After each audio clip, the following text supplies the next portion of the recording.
So another important consequence is that the autocratic governments in the Gulf are looking at what is happening in Syria, a government run by a bunch of terrorists, and they must be thinking, are we next?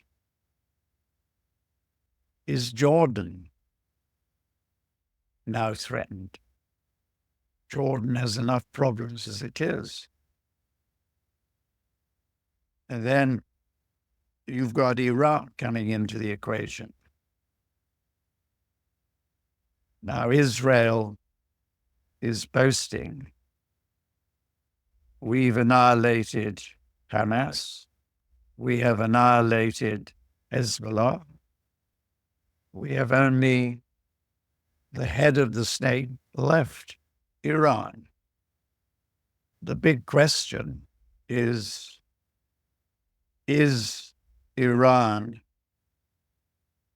going to see whether Trump will suggest some form of agreement, or will Iran say, the time has come when we have to teach Israel a hard lesson once and for all? There are rumors that Iran has sent messages, possibly through Oman, to Washington or to the Trump administration, saying, what are you going to offer us?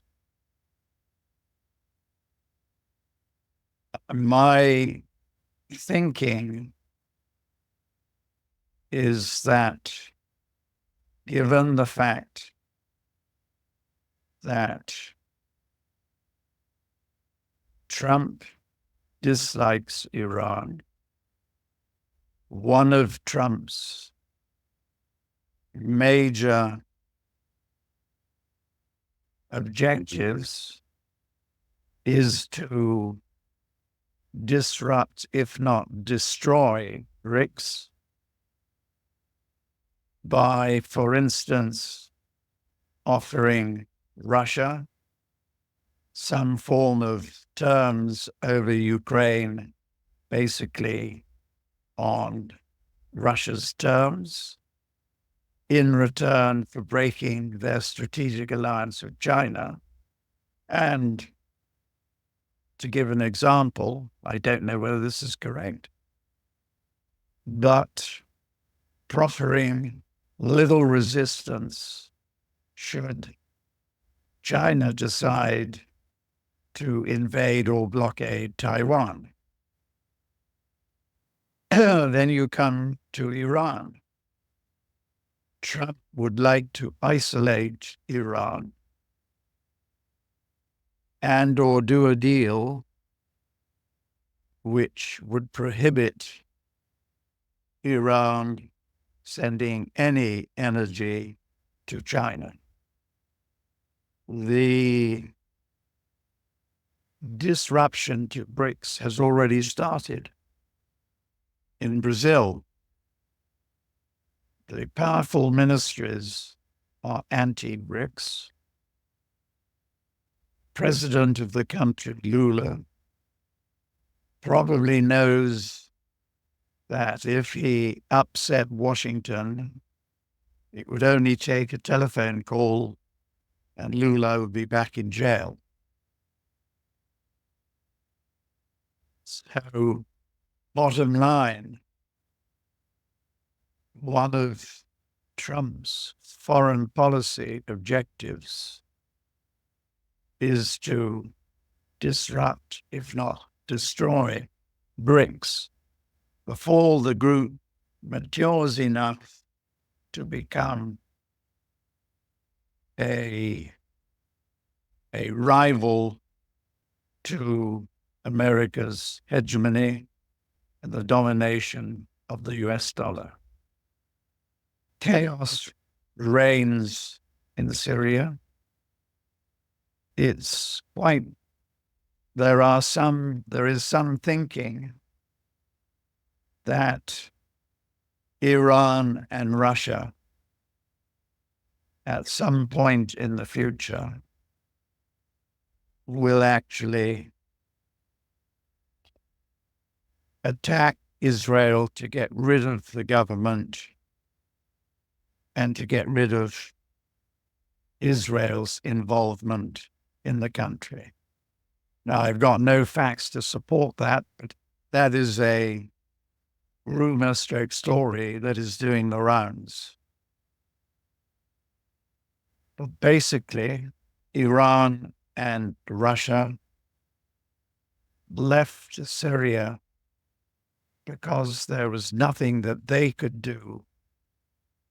And even if they did mount an attack on the invading forces, which was supported by Israel and America, and defeated them, which they could have done,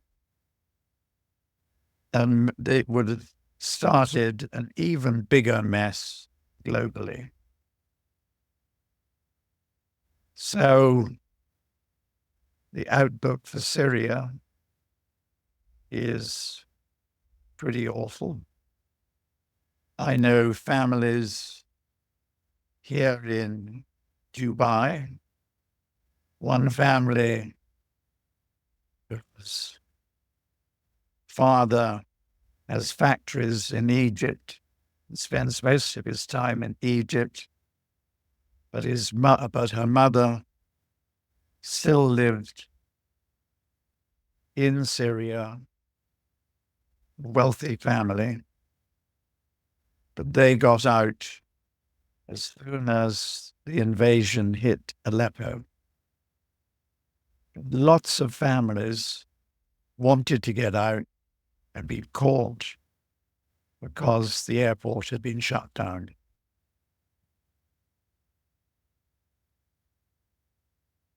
So you mentioned the army was paid off, but I just want to go back there really quick. Were they paid off by the CIA? It would have been CIA stroke Israel. Okay. And probably Turkey as well. Yeah, I'm sorry. Three of them. Yeah, that makes a lot of sense. So then what does the map of the Middle East, what is that going to look like?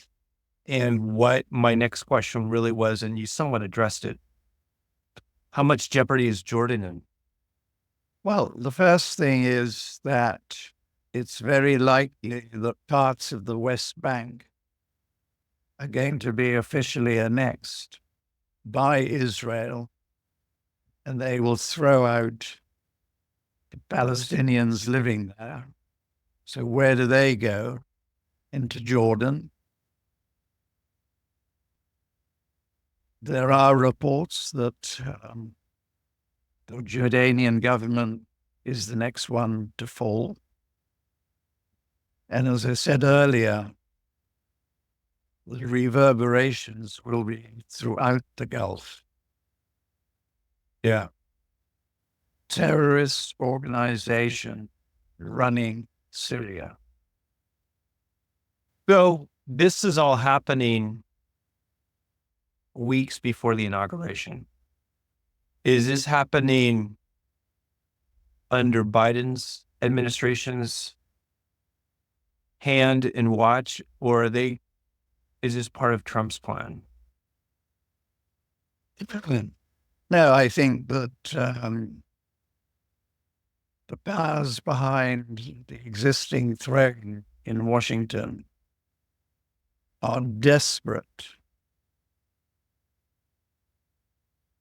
to achieve the objectives which they have held on to for decades, which is one, dismembering of Russia to gain control of Russia's natural resources.